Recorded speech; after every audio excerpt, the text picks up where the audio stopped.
Lo dijo él. A primera hora. Nos visita Ricardo Patiño Aroca, ex ministro de Estado y actualmente asambleísta por Revolución Ciudadana. Economista, bienvenido. ¿Cómo le va? Buen día. Buen día, Andrea. Buen día, Fabricio. Un gusto de estar con ustedes a los tiempos. Gracias, sí, a los tiempos que podemos conversar con usted. Y hablemos un poquito de lo que dejó el relevo del último fin de semana en Revolución Ciudadana. Estuvo Gabriela Rivadeneira por aquel día lunes, hablando sobre la necesidad de cohesionar, de generar algunos cambios dentro de la organización política. ¿Cómo ustedes se van a sintonizar con las nuevas tendencias políticas, las demandas que tiene un segmento de la población, la propia situación interna de la Revolución Ciudadana? ¿Qué les deja como lección el último proceso interno de su organización política? Bueno, algo muy importante. Mira que hemos retomado algo que iniciamos cuando el movimiento comenzó en el año 2006, y es la participación de la ciudadanía. Ahora tuvimos una convención que duró 2 días. En el primer día dedicamos básicamente nuestro tiempo a trabajar en los temas que tienen que ver con los debates internos, la organización interna, la formación política, la organización de la ciudadanía, el acercamiento con la población, el retomar ese acercamiento con la población que la hemos tenido durante mucho tiempo, pero que en la época de la traición, en la época de crisis que tuvimos interna, cuando se produjo la traición de Moreno y en adelante, ese acercamiento no se podía consolidar, porque estábamos básicamente en la defensiva. Pero luego de 8 años no lograron cohesionarse. Sí, por supuesto, por eso te digo, este nuevo momento es el momento por supuesto, desde la presidencia de Luisa, incluso, hemos comenzado a trabajar mucho más cercanamente con la población, a recuperar esa relación y a trabajar en sus demandas, en sus problemas y en sus angustias. Mira tú que el trabajo que hemos hecho en la legislatura en este último año ha sido un trabajo muy cercano con la población. Los legisladores con ellos, viendo sus problemas de seguridad, sus problemas de salud, los problemas de educación, los problemas de la marginación de la gente. Esos elementos ahora se consolidaron en esta convención porque tuvimos un día entero dedicado solamente a recoger lo que en las discusiones que se produjeron durante un mes se lograron señalar. Entonces, tenemos incluso ahora una cosa muy importante. Vamos a sistematizar esas conversaciones, vamos a convertirlas en un documento, un pequeño libro, un folleto, que permita que toda la militancia vea sus palabras, sus reflexiones recogidas en un documento final de la convención, más allá de la elección de la nueva directiva, que también es, por supuesto, importante hacer una renovación, lograr que ahora se incorpore además mucha juventud en la nueva directiva, pero particularmente que los problemas que la gente tiene sean recogidos y que la militancia retome esa relación permanente con la ciudadanía. Y no solamente la militancia, sino todos aquellos quienes hemos sido elegidos como asambleístas, como alcaldes, como prefectos, etcétera, hagamos un trabajo mucho más coordinado para defender los intereses de nuestra gente. Eso respecto de las necesidades ciudadanas, pero ¿qué ocurre o digamos cómo quedó el tema interno de Revolución Ciudadana? ¿Ha sido público estas disputas, incluso discusiones que han tenido en redes sociales, verdad, entre autoridades de la misma Revolución Ciudadana? Eso también se abordó dentro de esta convención. Incluso, por ejemplo, vimos la carta que enviaron algunos alcaldes, prefectos, etcétera, a Rafael Correa. ¿Eso se abordó dentro de la convención? ¿Cómo quedó esa unión? Sí, esos temas se abordaron efectivamente. Y justamente una de las resoluciones tienen que ver con la necesidad de articular regularmente la relación entre la dirección de nuestro movimiento y las autoridades que tenemos, de todo tipo. Esta comunicación que hay que tenerla y que, digamos, en todos los partidos políticos, en todas las organizaciones, siempre pueden existir discrepancias. O sea, no todo el mundo piensa igual, no todo el mundo actúa igual. Hay diferencias en la versión de los hechos, diferencias en la manera en que te comunicas con la población, los gestos que se tienen, los actos que se producen. Puede haber discrepancias, pero lo importante es lograr un nivel de comunicación entre la ciudadanía, entre las autoridades y la dirección del movimiento. Yo creo que eso se ha ido logrando. Ustedes han visto cómo hemos ido superando algunos de esos problemas con el tiempo, y estoy convencido de que también con la nueva conducción de Gabriela esto podrá hacerse más efectivo. ¿Se puede hablar de renovación cuando, digamos, siguen al frente de la organización política los mismos rostros de antes? Es decir, no estamos hablando de una auténtica renovación con rostros más jóvenes, más nuevos, más frescos, y no estoy obviamente deslegitimando la presencia de Gabriela Rivadeneira de modo alguno, pero ella ya tuvo un rol en su momento en la organización política, fue presidenta 4 años de la Asamblea Nacional, fue legisladora, etcétera. ¿Por qué no decantarse por alguien completamente nuevo? Un rostro completamente nuevo, que incluso no haya sido parte del proyecto político de la década del presidente Correa en el poder. Esto puede pasar, pero conducir un partido político requiere experiencia. O sea, no se trata de cualquier cosa. Estamos hablando de dirigir un partido político. Si tú no tienes partido político, si tú no tienes algo de experiencia, de reconocimiento, es muy difícil hacerlo. O sea, dirigir un partido político no es ir a presentarse hacer una presentación de un tema determinado en un auditorio, que eso lo puede hacer una persona que se prepara en ese asunto. Pero cuando hablamos de dirigir un partido político, estamos hablando de dirigir una estrategia de poder. Estamos hablando de dirigir a miles, y estamos hablando en este caso de millones de simpatizantes que tiene el movimiento de la Revolución Ciudadana. Tienes que tener capacidad de diálogo amplio con la ciudadanía y con la militancia y con las autoridades y con el gobierno, incluso en algunos casos. O sea, dirigir un partido político requiere un nivel de experiencia. Sin embargo, en el movimiento, por supuesto, en la dirección, sí entra, por supuesto, gente nueva. Pero en contrapartida... o sea, la secretaria del movimiento es una chica muy joven, Melissa Zambrano, que tiene... Manavita, no sé cuántos años tendrá, pero tendrá 30 años, y es la secretaria ejecutiva. Pero en contrapartida, entonces, ¿por qué una lista única? ¿Por qué se impidió que participen varias listas para que al final del día haya una verdadera elección interna en esta organización política? ¿Por qué llegan con una lista única? Mira, hubo varios precandidatos, tú lo sabes. ¿Y qué pasó? Fabricio. Decidieron finalmente unirse a una lista de consenso. Felipe... ¿Decidieron o hubo una decisión de la organización de que sea una sola lista? Te digo una cosa, yo soy miembro del Buró Político del Movimiento y te lo digo a ciencia cierta. Desde hace meses atrás, por lo menos hace 3 o 4 meses, cuando comenzamos ya a perfilar la convocatoria, se discutió sobre ¿es conveniente una lista única o es conveniente que haya varias listas? Y se decidió que la definición para toda la militancia es que todas las listas que se quieran inscribir sean inscritas. Y efectivamente, hubo compañeros que quisieron ser candidatos y se presentaron como tales. Felipe Vega de la Cuadra, creo que fue el primero que se lanzó. Entiendo que después alguien sugirió el nombre de Mario de la Torre, se presentó el nombre de un comunicador muy querido por Orlando Pérez. Por todos nosotros. Orlando hizo también campaña, y luego se consideró el nombre de Gabriela. Hubo la sugerencia de que se hiciera una lista de consenso. Pero fue una sugerencia, no fue una imposición. De ninguna manera, de ninguna manera. Hasta el último día, incluso, te digo, hasta el último día de la inscripción, nosotros, yo también formé parte de la comisión organizadora, que la dirigió Juan José Peña, un extraordinario líder, Manavita también, que digamos, presidió esa comisión. Estábamos pendientes de cuántas listas se inscribían. Y finalmente, los compañeros decidieron, en algunos casos, unirse a una lista de consenso, y los otros compañeros decidieron no presentar. Pero usted no le llamó la atención la manera como Felipe Vega de la Cuadra decide declinar su postulación inicial cuando él públicamente dijo que ante los ataques incesantes e infames que ya superaron todo límite, he resuelto retirarme para terminar con la polémica? Y habló a la interna. Él recibió ataques a la interna. Sí, ¿qué pasó ahí? A mí no me gustó de ninguna manera que eso sucediera.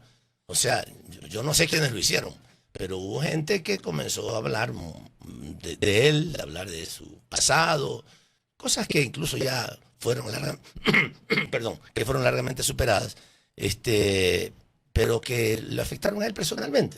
También él tomó la decisión, dijo, yo no quiero meterme en una situación en que tengo tantos ataques que creo yo que eran infundados, pero que finalmente a él lo sensibilizaron personalmente, se sintió mal y dijo, bueno, yo estoy dispuesto a entrar, pero no quiero presidir una lista cuando tengo ese tipo de reacción. Así es que finalmente quiero insistir, a propósito de la parte inicial de tu pregunta, Fabricio, no hubo la decisión de hacer una lista única y peor de prohibir que hayan otras listas. Es decir, incluso en el estatuto, en el reglamento de elecciones se quedó claro que debían haber algunas listas. Y estábamos preparados tecnológicamente para hacerlo, porque además se decidió algo absolutamente novedoso, y eso es muy importante para el país. Por primera vez se decidió que la votación sea general. Todas las personas que están inscritas en la aplicación de la Revolución Ciudadana podían votar. Lo único que tenían que hacer es inscribirse previamente, pero no había ningún requisito para inscribirse, solamente decir yo quiero votar. Y 14.000 personas decidimos yo quiero votar, que estamos en la Revolución Ciudadana. Y finalmente 9.500 aproximadamente, ahí sí hubo algunos problemas tecnológicos. Yo me demoré creo que 1 hora en votar, porque me rechazaba el sistema. Son temas que se pueden corregir, pero finalmente 9.500 personas votaron. Y estábamos listos para que hubiera algunas listas. Estamos preparados para algunas listas. Eso tiene que ver, dice mucho de la decisión nuestra de trabajar en la democracia interna, en la participación de la ciudadanía. Y lo vamos a hacer, así está considerado, y lo vamos a hacer para las elecciones también que vienen hacia adelante. Vamos a elegir la directiva de Pichincha, la directiva de Azuay, la directiva de Carchi, a través de los mecanismos internos de democracia interna. Tiene sus riesgos, por supuesto, porque se te pueden meter infiltrados o lo que fuera. Estas cosas pueden pasar, pero es importante que la ciudadanía que está en el movimiento sepa que en el movimiento tenemos democracia interna. Ok, ¿qué expectativas se tiene a corto plazo? Es decir, con esta renovación de liderazgo en la Revolución Ciudadana, ¿va a haber tal vez lugares o momentos que cambien radicalmente de lo que ya se estaba haciendo en Revolución Ciudadana o como oposición, por ejemplo? Bueno, cambios radicales no. Lo que va a haber es una consolidación de la organización. Yo sí creo que nos hace falta trabajar mucho más en una organización interna que se derrame en el conjunto de la sociedad, que seamos capaces de recoger no solamente las angustias y los problemas que tenemos en inseguridad, en salud, en educación, en empleo, sino también las demandas de la ciudadanía, los anhelos de la ciudadanía. La gente, la juventud particularmente, y por eso es importante la presencia de juventud en el movimiento y en la dirección, tiene otras expectativas que las personas que somos mayores, que somos adultos mayores, tal vez ni las entendemos y no las percibimos adecuadamente. Pero, por ejemplo, este tema de que tiene que ver con la protección del medio ambiente, que ahora es algo consustancial en la ciudadanía, en la población, que ha generado movilizaciones importantes, que ha tenido impacto político, el tema de aquí en Sacocha particularmente, y muchos otros más. Tenemos que adecuadamente sintonizar y recogerlos. La preocupación por la vida de los animales, por el trato digno para los animales. Mucha gente que ha decidido tener más animales, más mascotas en su casa, y que requiere que haya legislación, que haya preocupación, que haya políticas públicas en favor de esa presencia. Antes en el Ecuador, ustedes se acuerdan, Fabricio, te acordarás, era prohibido meter un animal en un avión. No podías tener una mascota en un restaurante, en un centro comercial, en ningún sitio. Ahora esto ha ido cambiando, pero esto hay que consolidarlo aún más. Hay que recoger y sintonizarnos con las preocupaciones que tiene la población. Economista Patiño, con base en eso y con base en lo que pasó el último fin de semana, ¿cómo va a ser el proceso de estructuración de las listas para la próxima campaña electoral? Falta un año para las elecciones, pero usted sabe que en la política los tiempos son cortos y ya para mitad de año ya más o menos tiene que haber un perfilamiento de cómo va a ser este proceso. ¿Cómo lo van a hacer? te decía hace un momento que vamos a trabajar en la decisión de la gente respecto a estos temas.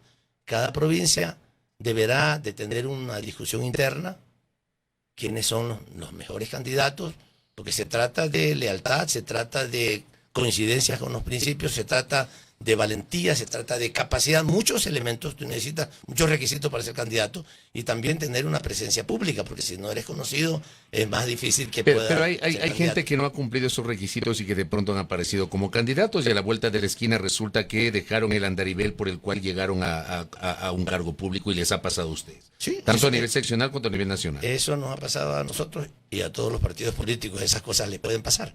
En el caso nuestro hemos Pero eso tenido- también ha provocado descontentos dentro de la militancia. Un segmento de la militancia se ha sentido excluida porque prefieren a otros que vienen de afuera y esos otros terminan yéndose. Sí, mira, ahí hay dos cosas. Uno, que es importante escuchar a la militancia y por eso estos procesos de democracia interna, como el último que vivimos, que digo es extraordinario y es inédito en el Ecuador, nunca ha existido una votación de esa naturaleza en nuestro país, en lo interno, para la elección de una directiva.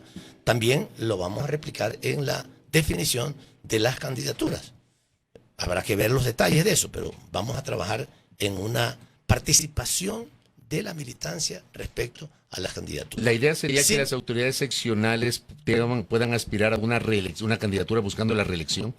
Un segundito, solamente déjame Ya. concluir. Sin embargo, también tenemos que abrirnos alianzas, porque no en todos lados, incluso aunque en algunos lugares podamos tener una amplia mayoría de la votación o del acercamiento de la ciudadanía respecto a nuestras candidaturas. Sin embargo, es importante tener la disposición de abrirse, porque no todo mundo que actúa en la sociedad quiere ser militante de un partido político. Tal vez no le gusta ser militante de un partido político, pero tiene muchas coincidencias. Esos con son los nosotros. candidatos invitados. Tenemos que tener la posibilidad de tener candidatos invitados. Van a tener candidatos invitados. Bueno, yo no lo puedo decir porque no soy digamos, no tengo la autoridad para decirlo, pero yo usted es creo, parte del si tú buró. me preguntas personalmente, yo sí creo que siempre tenemos que tener la posibilidad de tener alianzas que sean significativas. Le insisto sobre el tema de la reelección. Ya, respecto a la reelección, por supuesto que los compañeros que están actualmente en funciones,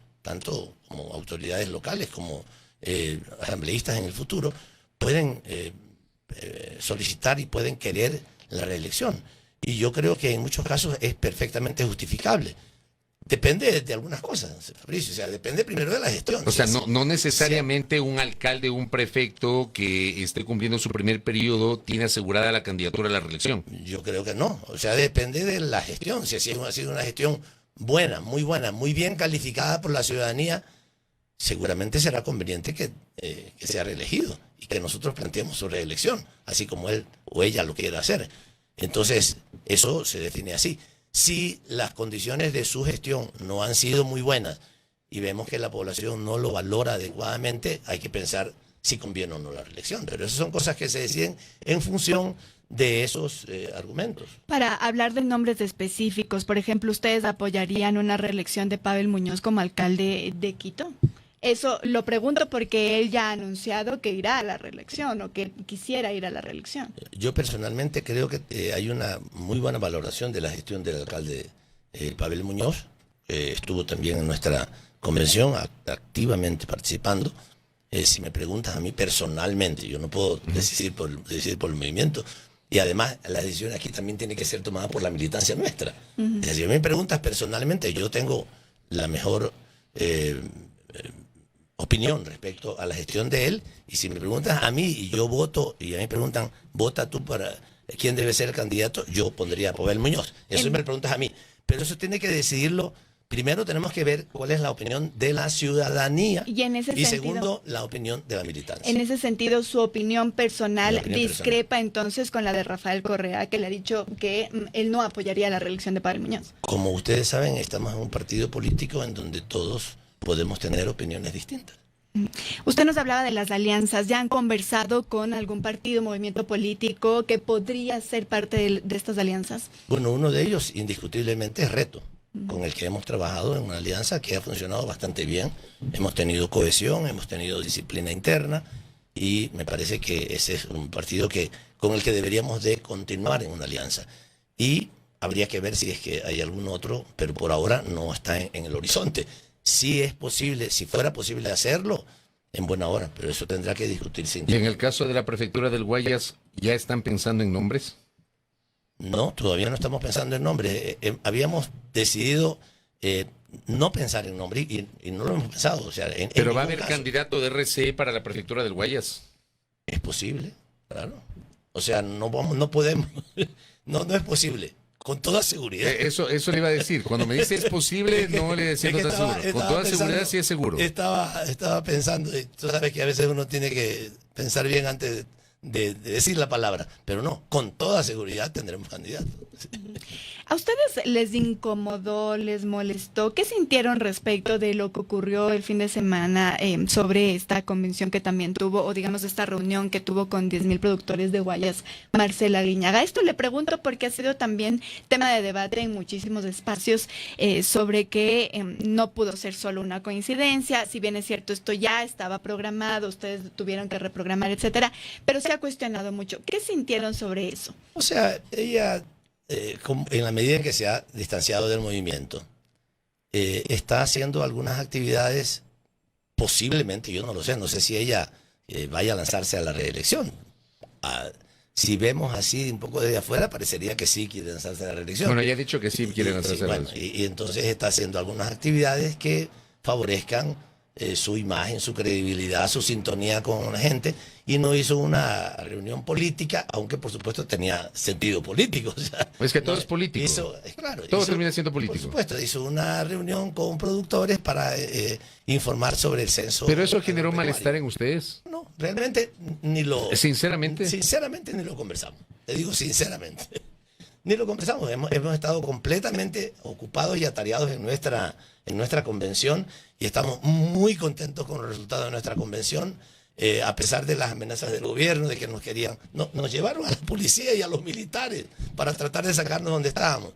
Nosotros les dijimos, yo lo dije porque yo estaba coordinando el trabajo del sábado, y habían más o menos 1,000 personas en el coliseo de un colegio privado que nos prestaron. Y cuando me dijeron, están afuera los militares y los policías y el intendente o la intendente y el subintendente, ¿qué hacemos? Yo le dije, compañeros, aquí estamos todos trabajando, estamos discutiendo los temas del país. Ricardo, ustedes por favor se sientan, si entran los militares, y que nos salgan arrastrados, pero nosotros no nos vamos a Ricardo, dos cositas finales en honor al tiempo. La primera, ¿qué pasó con Leonardo Orlando? ¿Por qué no estuvo en la convención? La información que él nos envió, yo lo estuve llamando, no tuve posibilidad de conversar con él. ¿No le contestó el teléfono? El teléfono, sí. Yo lo quiero mucho a Leonardo, por supuesto. Pero él manifestó que tenía algunos compromisos de otra naturaleza. Yo no puedo explicar. Pero él sigue siendo parte del RC. Por supuesto que sí. Él no está distanciado del RC. Por supuesto que no. Creo que ha tenido algunas diferencias con algunas personas del movimiento. Y por eso no fue a la convención. Pero a lo mejor por eso no habrá ido. Pero él está totalmente integrado a la Revolución Ciudadana. Lo segundo, usted que es parte del buró político, Andrea le preguntó el día lunes a Gabriela Rivadeneira sobre el tema de la alcaldesa de Simón Bolívar. La presidenta de Revolución Ciudadana dijo que el tema ya estaba siendo analizado por parte del Comité de Ética que lidera Gustavo Yalc. A esta hora, 2 días después, ¿hay alguna novedad sobre la situación de la alcaldesa de Simón Bolívar? No, la información es la misma, efectivamente. ¿Todavía está bajo valoración? El Comité de Ética tiene que analizar el tema y tomar una decisión. ¿Ella tiene posibilidades de ser candidata a la reelección? Sí, pero depende también de qué decisión tome el Comité de Ética. Correcto. Ricardo, gracias por el tiempo. Muchísimas gracias. El economista Ricardo Patiño Aroca, asambleísta nacional por Revolución Ciudadana, aquí en A Primera Hora, conversando sobre lo que pasa a la interna de esta organización política. Primera plana. Todas las noticias, todas las voces.